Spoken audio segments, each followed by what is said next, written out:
Welcome to the Pain Truth program. Let's talk about good pain versus bad pain. You may have tried resting your body for several months by limiting work and stopping certain activities that you once enjoyed. If you've found that no matter how little activity you do, your pain still increases and you flare up, we can hypothesize that you have an extremely sensitive nervous system. Let's review some pain facts. The skin, muscle, tendons, bones do not and cannot produce pain. They can only produce danger messages. The brain decides if the danger messages are worthy of pain. We don't see with our eyes. Our eyes simply allow light to enter. Our brain translates all light images and gives them meaning based on our past experiences. We don't hear with our ears. Our ears simply pick up vibrations. Our brain translates those vibrations into meaningful words based on our past experiences, such as the specific language we've learned. And finally, we don't feel pain in our body parts. They simply fire danger messages if they feel threatened. Once again, our brain translates those messages either into pain or no pain in order to protect us. Pain may be considered good if it occurs when you perform an activity but resolves immediately or instantly within a few hours after you've stopped the activity. Meaning, if pain increases during the activity but it is tolerable and returns to your normal baseline pain level by the next day, then it's often okay. If you experience more pain following an activity, it is suggested that you attempt to move the body part and see if you've lost more than half of your mobility.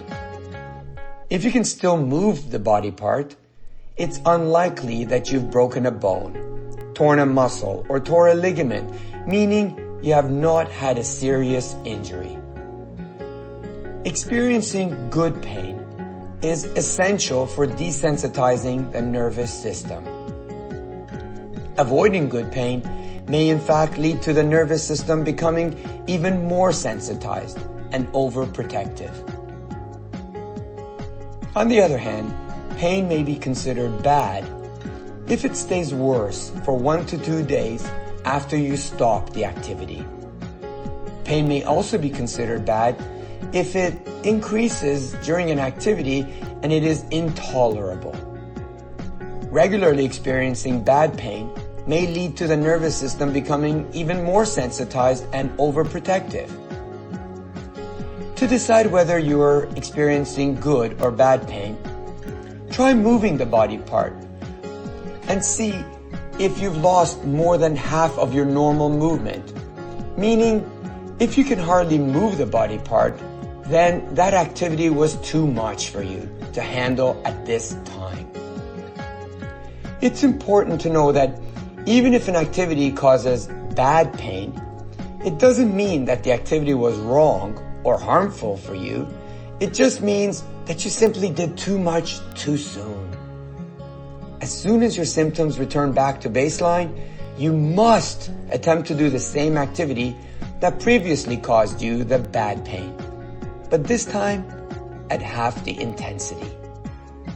If you experience bad pain again, then repeat the same activity in 1 to 2 days, this time again at half the intensity. The most important lesson is that not all pain is bad. In fact, in some cases, daily exposure to good pain is often inevitable and essential for recovery.